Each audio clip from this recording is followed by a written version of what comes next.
জিকির করতাম। যুবক রে, তুই জানোস না তোর এই যৌবনকালের ইবাদতের কত মূল্য? আল্লাহ রাব্বুল আলামিন দ্বিতীয় নম্বরে আল্লাহ পাক যাকে আল্লাহর আরশের নিচে জায়গা দিবে।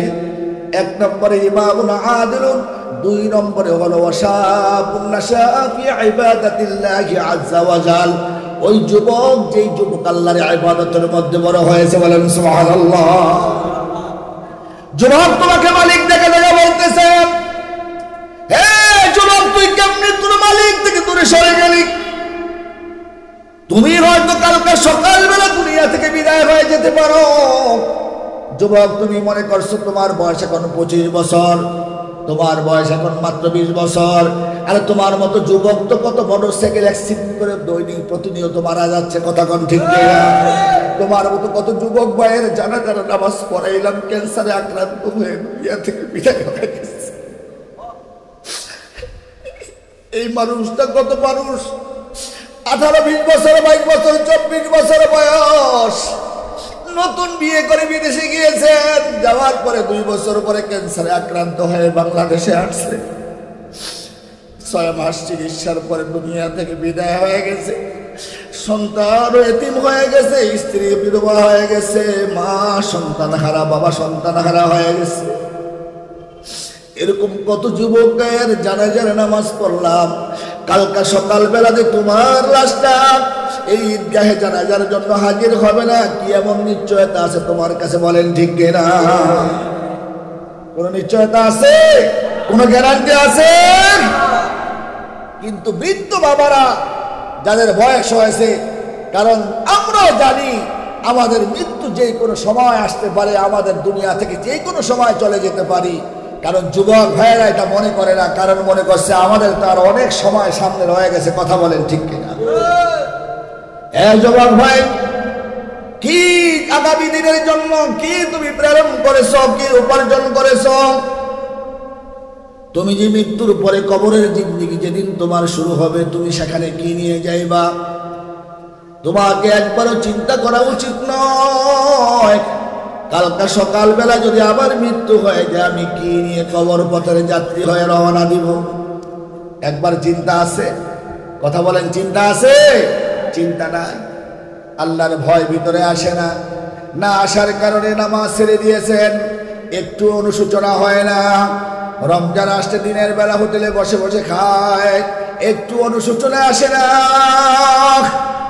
আল্লাহু আকবার, একটু ভিতরে ভয় কাজ করে না। কারণ দুনিয়ার কেউ দেখুক আর না দেখুক, জোরে আওয়াজ দিয়ে বলে, একজন দেখলো ওনাকে। আল্লাহ তো দেখতেছে, দুনিয়ার কেউ দেখুক আর না দেখুক, সেই ভয় ভিতরে আছে? সেই ভয় ভিতরে নাই। এই জন্য আমার আল্লাহ রাব্বুল আলামিন কুরআনুল কারীমের সূরা আহজাব থেকে যে আয়াতে কারিমা আমি তেলাওয়াত করেছি, ইয়া আইয়ুহাল্লাযীনা আমানুত্তাকুল্লাহ, 1 নম্বরে আল্লাহ রাব্বুল আলামিন ঈমানদারদের ডাক দিয়েছেন, হে ঈমানদারেরা, হে বিশ্বাসীরা, তোমরা কি করো? আমি আল্লাহকে ভয় করো। একটু আওয়াজ করে জবান খুলে বলেন, আদেশটা কার? আল্লাহর আদেশ। তোমরা আমি আল্লাহকে ভয় করো, হে ঈমানদারেরা, হে বিশ্বাসীরা। আল্লাহ ঈমানদারদের বড় ভালোবাসে, বড় মহব্বত করে, বড় মায়া করে। এই জন্য ঈমানদারদেরকে আল্লাহ সতর্ক করতেছেন, হে ঈমানদারেরা। কারণ ঈমানদার যারা, মুমিন যারা, তারা আল্লাহকে ভয় করে। কারণ চুরি করার সময় ঈমানদার ব্যক্তি যখন চুরি করে, তার ভিতরে যদি আল্লাহর কথা স্মরণ হয়ে যায়, যখন তেলের মধ্যে পানি কি দেয়, সরষের তেলে সোয়াবিন তেল দেয়, আল্লাহর কথা যদি স্মরণ হয়ে যায়, আরেকজনের জমি যদি খারাদলিল করতে যায়, আল্লাহর কথা যদি স্মরণ হয়ে যায়, সঙ্গে সঙ্গে সেখান থেকে সে ফিরে আসবে। জিনা করতে গিয়েছেন, আল্লাহর কথা যদি স্মরণ হয়ে যায়, সে কখনো ঈমানদার ব্যক্তি জিনা করতে পারবে না। কথা আওয়াজ দিয়ে বলেন ঠিক? কথা কি আমার কথা না আল্লাহর কোরআনের কথা? আল্লাহ রাব্বুল আলামিন সূরা আনফালের মধ্যে আল্লাহ বয়ান করেছেন, আল্লাহর কথাটা শুনাইতেছি। আল্লাহ পাক বলেন, ইন্নামাল মুমিনুনা আল্লাযীনা ইযা যুকিরাল্লাহু ওয়াজিলাত কুলুবুহুম। একটু জোরে আওয়াজ দিয়ে বলেন, আল্লাহু আকবার। কার কথা? কার কথা? নিশ্চয়ই যারা ঈমানদার, ইন্নামাল মুমিনুনা আল্লাযীনা ইযা যুকিরাল্লাহ, যারা ঈমানদার হবে, যারা মুমিন হবে, তারা যখনই আল্লাহর নাম তাদের সম্মুখে স্মরণ করা হবে, ইযা যুকিরাল্লাহ ওয়াজিলাত কুলুবুহুম, তখন তাদের অন্তরগুলো প্রকম্পিত হতে থাকবে। জোরে আওয়াজ দিয়ে বলেন ঠিক কিনা? দুধের মধ্যে পানি মিশাইতে যাইয়া আল্লাহর কথা যখন স্মরণ হবে, পানি মেশানো সম্ভব হবে? ওজনে কম দিতে যাইয়া যখন আল্লাহর কথা স্মরণ হবে, ইযা যুকিরাল্লাহ, দুনিয়ার কেউ দেখুক আর না দেখুক, ধরে বলেন দেখনেওয়ালা একজনকে। রাত্রি গভীরে আমিরুল মুমিনিন, খলিফাতুল মুসলিমিন, সেকেন্ড খলিফা ইসলাম, ইসলামের দ্বিতীয় খলিফা হযরত ওমর ফারুক রাদিয়াল্লাহু তাআলা আনহু রাতের অন্ধকারে ঘুরে ঘুরে দেখতেন কোথায় কে কি সমস্যাতে আছে, কি অবস্থাতে আছে। জোরে বলেন না আল্লাহু আকবার। মাশাআল্লাহ দিলে আমাদের দেশের এমপি, মন্ত্রী, চেয়ারম্যানরাও কম করে না? কথা কর না জি, কথা কম করে। ভোটের আগে কইছে বলে সবই কিছু দিব, ভোটকে শেয়ার করে কলা আনসো আইব। কথা বুঝেন না? ভোটের আগে সব দিয়ে লাইব, যা আছে সব দিয়ে লাবো। আহা, ভোটের আগে আল্লাহু আকবার, দেখবেন আইলেই এক প্যাকেট দরিয়া দেয়। ভোটের পরে মাশাআল্লাহ দিলে একবারে আসরে জুদে যাবে, যা আছে সব আদায় করে ছেড়ে দেয়। কথা কোন ঠিক কিনা? জনপ্রতিনিধি, মেম্বার অফ পার্লামেন্ট, জনপ্রতিনিধি যারা হয়, সে হোক মেম্বার, হোক চেয়ারম্যান, হোক এই দেশের এমপি, হোক এই দেশের মন্ত্রী, যদি সত্যিকারে আল্লাহর ভয় তার ভিতরে থাকে, তাহলে সে কখনো এই দেশের জনগণের রক্ত সুতা টাকা খুই খেয়ে খেতে পারে না, কখনো জনগণের টাকা মারতে পারে না। কথা বলেন ঠিক কিনা? কারণ যে ব্যক্তি, যার ভিতরে আল্লাহর ভয় থাকবে, যিনি নামাজি হবে, যিনি রোজাদার হবে, যিনি আল্লাহর বিধান মতো চলবে, যার গায়ের মধ্যে সুন্নতি লেবাস থাকবে, মাথায় টুপি থাকবে, চেহারায় দাড়ি থাকবে, অবশ্যই তার ভিতরে আল্লাহর ভয় থাকবে। কথা বলেন ঠিক কিনা? আমাদের দেশের নেতারাও নামাজ কম পড়ে না, মাশাআল্লাহ। দেখবেন এতে টাইমে 3 বার নামাজ পড়ে। এ হুজুর কথা বল না কা, নির্বাচন আইলে আসরের নামাজ দেখবেন 3 মসজিদে যায় পড়ে। বলে হুজুর কেমনে করলেন এটা? কারণ এক জায়গায় হয়েছে 7:30টায়, আরেক জায়গায় হয়েছে 15:05টায়, আরেক জায়গায় গিয়ে দেখে 5টায়। 3 মসজিদে যাই নামাজ পড়তে কয়, আরে বড় পড়তে থাক। কারণ হলো বুক লাগবে, নির্বাচনের আগে যা করতে হয় সব করব। কথা বলেন ঠিক? যদি আল্লাহর ভয় থাকতো তাহলে প্রত্যেকটা মানুষের খোঁজ খবর সে নিত। এই দেশের কোন মানুষটা না খেয়ে আছে, কোন মানুষটা খেয়ে আছে, কোন মানুষটা অসুস্থ আছে, কোন মানুষটা দুঃখে আছে, কোন মানুষটা সুখে আছে। আমি যখন জনপ্রতিনিধি হয়েছি, প্রত্যেকের খোঁজ খবর নেওয়া এটা সাহাবায়ে আজমাইনদের নিয়ম ছিল। সাহাবায়ে আজমাইনদের যে দায়িত্ব তারা পালন করেছে খলিফাতুল মুসলিমিন হওয়ার পরে, এই দায়িত্ব তারাও পালন করত যদি তাদের ভিতরে আল্লাহর ভয় থাকতো। জবান খুলে আওয়াজ দিয়ে বলেন ঠিক কিনা? ওমর ফারুক রাদিয়াল্লাহু তাআলা আনহু সফরে গিয়েছেন। আসার সময় এক যাইবার সময় এক বুড়িমা ডাক দিয়েছে। সফরে যাওয়ার সময় আর তার ডাকে সাড়া দেয় না। আবার যখন তার রাজপ্রাসাদে ফিরে যাবেন সেই দামেস্ক থেকে, তখন সেই বুড়ির বাড়িতে সেখানে অবস্থান করলেন। বুড়িমাকে বললেন, বুড়িমা আপনার কি প্রয়োজন বলেন, আমি আপনার সমস্ত হাজত পুরা করব। বলে আমার আল্লাহর কাছে খলিফাতুল মুসলিমিন ওমরের জন্য আল্লাহর কাছে নালিশ করব। সে খলিফাতুল মুসলিমিন হওয়ার পরে আমি একজন বৃদ্ধা মহিলা, একজন অসহায় মহিলা, একজন বিধবা মহিলা, আমার খাবারের খবর নেয় না, আমার দুঃখ সুখের খবর নেয় না, আমার কোনো খবর রাখে না। আমি ওমরের বিরুদ্ধে আল্লাহর কাছে বিচার দাখিল করব। আবার ফারুক রাদিয়াল্লাহু তাআলা আনহুর পরিচয় দেন, সরাসরি চলে গেলেন রাজপ্রাসাদে। খাদ্য ভান্ডার থেকে নিজে খাবার নিয়ে কাঁধে করে বুড়ির বাড়িতে হাজির হয়ে গেলেন। বুড়িকে বলেন, মা আপনি তো অসুস্থ মানুষ, বুড়া মানুষ, আপনি পারবেন না। নেতা কাকে বলা হয় একটু ভালো করে শোনেন। আর আমাদের দেশের নেতারাও মাশাআল্লাহ দিলে বছরে একদিন চোখে দেওয়ার জন্য খুঁজে পাওয়া যায় না। কথা কোন ঠিক কিনা? খলিফাতুল মুসলিমিন বৃদ্ধা সেই মহিলাকে বললেন, মা আমি নিজের হাতে রুটি বানাই। নিজের হাতে রুটি বানালেন, নিজের হাতে তরকারি রান্না করলেন। এবার বলে, মা আমি আপনাকে খাওয়াইয়া দেই। বলেন আল্লাহু আকবার। আমাদের দেশের নেতারা যদি এমন হতো, ডক্টর শফিকুর রহমান সাহেবের মতো যদি হতো, তাহলে এই দেশের প্রত্যেকটা মানুষ আল্লাহর ওলি হয়ে যাইত। কথা কন না জি?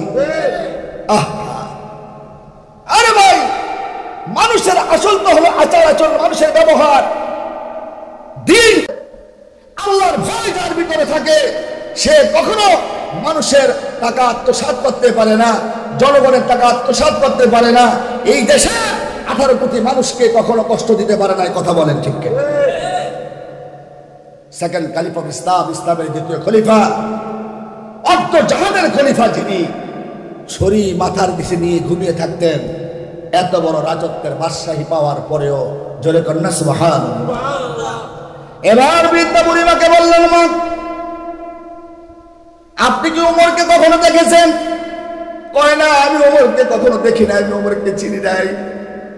ওমর রাদিয়াল্লাহু তাআলা আনহু বুড়িমাকে পাজা করে ধরে বললেন, মা আমি ওমর, আবার একটা রিকোয়েস্ট হলো, মাগো আপনি আল্লাহর কাছে আমি ওমরের জন্য বিচার দিবেন না, কারণ কিয়ামতের ময়দানে যদি আল্লাহ পাক আমাকে ধরে, আমি আল্লাহ পাকের কাছে জবাব দেওয়ার কোনো রাস্তা আমার নাই। আল্লাহু আকবার। আল্লাহর বান্দা নবীর উম্মতের আল্লাহর ভয় কি জিনিস শোনেন। রাতের বেলায় ঘুরিয়ে দেখে ওমর রাদিয়াল্লাহু তাআলা কে কোথায় খেয়ে আছে, কে না খেয়ে আছে।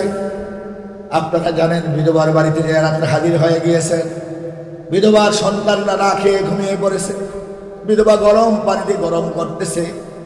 ওমর এই অবস্থা দেখে তাড়াতাড়ি করে খাদ্য গুদামে ঘরে চলে যায়, কাঁধে করে আটার বস্তা নিয়ে খাবার নিয়ে হাজির হয়ে যায়।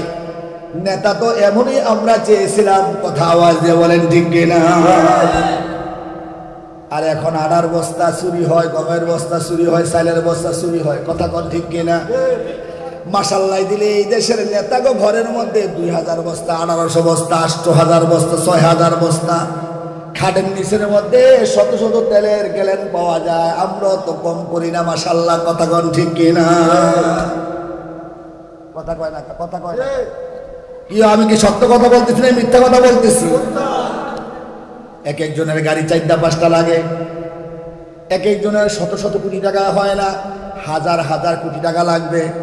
এক একজনের বাড়ি 1টা 2টায় হয় না, 50টা 100টা লাগবে। কথা কন ঠিক কিনা? আমরা তো এমন নেতা চাই না, আমরা তো নীতিবান নেতা চেয়েছিলাম। কথা বলেন ঠিক কিনা?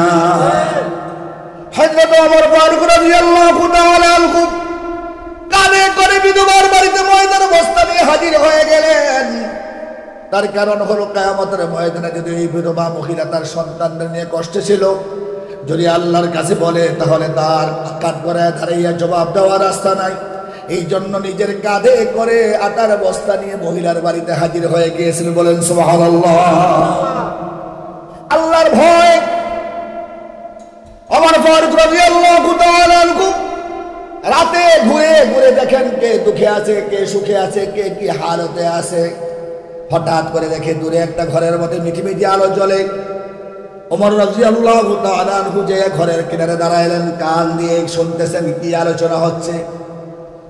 আল্লাহর বান্দা নবীর উম্মতেরা হযরত ওমর ফারুক রাদিয়াল্লাহু তাআলা আনহু দেখলেন, মা মেয়ে দুজনের মধ্যে কথোপকথন চলতেছে। দুধ দহন করার পরে মা মেয়েকে পরীক্ষা করার জন্য ঈমান কত মজবুত হয়েছে, জোরে কন্যা সুবহানাল্লাহ। বলতেছে, মাগো দুধ তো আজকে কম হয়েছে, সমান পরিমাণ এতদিন যা হয়েছে আজকে হয় না। বলে ঠিক আছে, একটা কাজ করো, কলসি দিয়ে একটু পানি দিয়ে দুধটা বাড়িয়ে নাও। মেয়ের ঈমান কত মজবুত হয়েছে মা পরীক্ষা করার জন্য মেয়েকে বলতেছে একটু পানি মিশিয়ে নাও। বলেন আল্লাহু আকবার। মার ঈমান আর মেয়ের ঈমান কতটা মজবুত। মা মেয়েকে পরীক্ষা করার জন্য বলতেছে একটু পানি মিশিয়ে নাও। মেয়ে এবার মাকে বলতেছে, মা তুমি কি জানো না বর্তমানে কার খেলাফত আমল চলতেছে? জোরে কোন সুবহানাল্লাহ। হে মা তুমি কি জানো না ওমরের খেলাফত আমল চলতেছে? ওমর যদি এই সংবাদ পায়, মা তোমারও গদ্দান যাবে, আমারও গদ্দান যাবে। জোরে আওয়াজ দিয়ে বলেন সুবহানাল্লাহ। আর আপনার দেশের নেতারা দেখবেন সব চুরি করে গায়ে টিন টুনাইয়ে বাথরুমের লেগে, আর দেখবেন টিনও খেয়ালায়। কথা কর না, বাথরুমের লেট্রিনে শাক আইসে, শাক দিয়ে টিন বানাই ভিডিও খেয়ালায়। কথা কয় না? গরিবের জন্য রিলিফের চাইল আইছে, দেখবেন 800 বস্তার মধ্যে 600 বস্তা খেয়ে লাইছে। কথা কন ঠিক কিনা?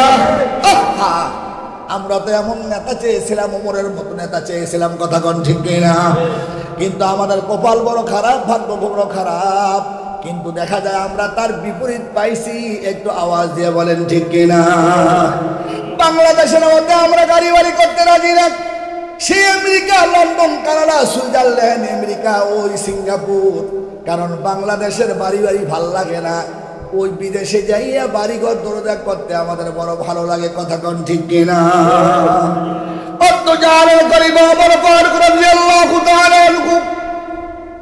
কান পেতে শুনতেছেন, মেয়ে বলতেছে, মা তুমি কি জানো না এখন কার খেলাফত আমল চলতেছে? বলে হ্যাঁ আমি জানি।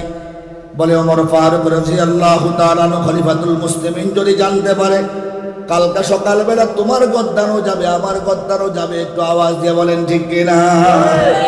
মা মেয়ের ঈমান পরীক্ষা করার জন্য কতটা ভয়, কতটা তাকওয়া তার ভিতরে জন্ম হয়েছে, কতটা তাকওয়া তার ভিতরে মজবুত হয়েছে পরীক্ষা করার জন্য। বললেন মা গো, ওমর তো এখন আমাদের ঘরের পিছনে নাই, ওমর তো এখন রাজপাতাতে শুয়ে শুয়ে ঘুমায়। বলতেছে মা, যদিও ওমর রাজপ্রাসাদে শুয়ে শুয়ে ঘুমায়, ওমর জানে না, দুনিয়ার কোনো মানুষ জানে না। ইন্নামাল মুমিনুনা আল্লাযীনা ইযা যুকিরাল্লাহু আল্লাহু আকবার ওয়া ইযা যুকিরাল্লাহু ওয়াজিলাত কুলুবুহুম। তারাই হলো সত্যিকারী ইমানদার মুমিন, যাদের অন্তরের মধ্যে আল্লাহর কথা স্মরণ হওয়ার সাথে যে প্রকম্পন সৃষ্টি হয়, ভয় সৃষ্টি হয়। ইযা যুকিরাল্লাহু ওয়াজিলাত কুলুবুহুম, তাদের অন্তরগুলো প্রকম্পিত হতে থাকে। ওই মেয়েটা বললেন মা গো, ওমর হয়তো দেখে না, দুনিয়ার কোনো মানুষ দেখে না, কিন্তু একজন তো দেখনেওয়ালা আছে, যিনি আমার আপনার দিকে সর্বদা চেয়ে থাকেন। সে হলো, জোরে একটু আওয়াজ দিয়ে বলুন কে? আর জোরে দিয়ে বলুন কে? সে আল্লাহ এখন আছে না নাই? আর জোরে বলেন আছে না নাই? সকালবেলা দুধ দহন করিয়া যে পানির মধ্যে দুধ মিশানোটা আল্লাহ দেখেনি? কথা কয় না? মসজিদ ইমাম সাহেব দেখে না, মুয়াজ্জিন সাহেব দেখে না, এলাকার নেতা দেখে না, সর্দার দেখে না, মুরব্বীরা দেখে না, দুনিয়ার কেউ দেখে না, কিন্তু একজন দেখনেওয়ালা আছে না না? ওহুয়া মাআকুম আইনামা কুনতুম। তুমি যেদিকে তাকাইবা সেদিকেই দেখবে আমার মাওলা তোমার দিকে তাকিয়ে আছে। কথা বলেন ঠিক কিনা? আল্লাহর বান্দা নবীর উম্মতেরা, খলিফাতুল মুসলিমিন হযরত ওমর ফারুক রাদিয়াল্লাহু তাআলা আনহু বড় খুশি হয়ে গেলেন মেয়ের কথা শুনে। খুশি হয়েছে না বেজার হয়েছে? আর জোরে কন। কিন্তু আজটা ফলা বিয়া করতে গেলে তো এরই একটাও দেখেন না। মেয়েরা নামাজ পড়ে কিনা, মেয়েরা পর্দাসীন কিনা, মেয়েরা ঠিক মতন কোরআন শরীফ পড়া জানে কিনা দেখেননি। কিন্তু যায়া দেখে মায়ের বাড়ি, বাপের বাড়ি আছে কয়টা, গাড়ি আছে কয়টা, মায়া বাবার কত টাকা ব্যাংক ব্যালেন্স আছে, গোষ্ঠী যেটা আমাদের হেরা হোক, বউ একটা দরকার, টেয়া দরকার। কথা কোন ঠিক কিনা? আর পরে দেখবেন 11টাতে ঘুমোতে উঠছে, কয়টা বাজে? কি কথা কয়টা? ঘুমোতে 11টা বাজে উঠটা কয় আমার নাস্তা কই? শাশুড়িকে মাগো নাস্তা তো তুমি আমারে বানাইবা, বানাইয়া খাওয়াইবা। কয় আপনি কি পাগল হয়েছেন নাকি? আমি তো লক্ষ লক্ষ টাকা দিয়ে, কোটি কোটি টাকা দিয়ে আপনাকে বাড়িতে আইছি, আপনাকে রুটি বানিয়ে খাওয়াইতে আসি নাই, আমি নিজে রুটি বানিয়ে খাই তো আড্ডা খাইতে আসছি। কথা কোন ঠিক কিনা? কথা হাসানা মিশা? আরো আসতে কোন কথা হাসানা মিশা?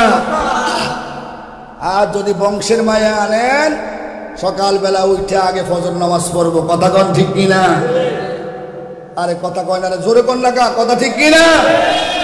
আপনার স্ত্রী, আপনার মেয়ে ছেলের স্ত্রী, আপনার পুত্র বধূ যদি আল্লাহওয়ালা হয়, নামাজি হয়, পদ্মাসীন হয়, আল্লাহর ভয় যদি তার ভিতরে থাকে, সকালবেলা ঘুম থেকে উঠে আগে ফজরের নামাজ পড়বে। কথা বলেন ঠিক কিনা? আল্লাহর ভয় যদি তার ভিতরে থাকে, স্বামীর ঘরে আসার পরে সকালবেলা আগে ঘুম ফজরে নামাজ আদায় করবে, যদি আরো বেশি আল্লাহওয়ালা হয় তাকওয়াবিতে হয়, রাতে তাহাজ্জুদ আদায় করবে, কথা কোন ঠিক কিনা? ফজরে নামাজ পড়বে, আমার আল্লাহ পাকের কুরআনুল কারীমটা হাতে নিয়ে বসে যাবে, বিসমিল্লাহির রহমানির রহিম পড়েন না, ইয়াসিন ওয়াল কুরআনিল হাকীম ইন্নাকা লামিনাল মুরসালিন আলা সিরাতিন মুস্তাকিম তানজিলাল আজিজির রহিম। সূরা ইয়াসিন তেলাওয়াত করবে আর রহমান তেলাওয়াত করবে, কথা একটু আওয়াজ দিয়ে বলেন ঠিক কিনা? আপনার সন্তান যদি নেককার স্ত্রী পায়, দিনদার স্ত্রী পায়, ওই আপনার পুত্রবধূ আপনার নাস্তা তৈরি করে দিবেন। আপনার সন্তানের স্ত্রী, আপনার ছেলের বউ যখন নামাজি হবে, আল্লাহওয়ালা হবে, তাকওয়াবিতি হবে, পরহেজগারি হবে, ওই নাস্তা যখন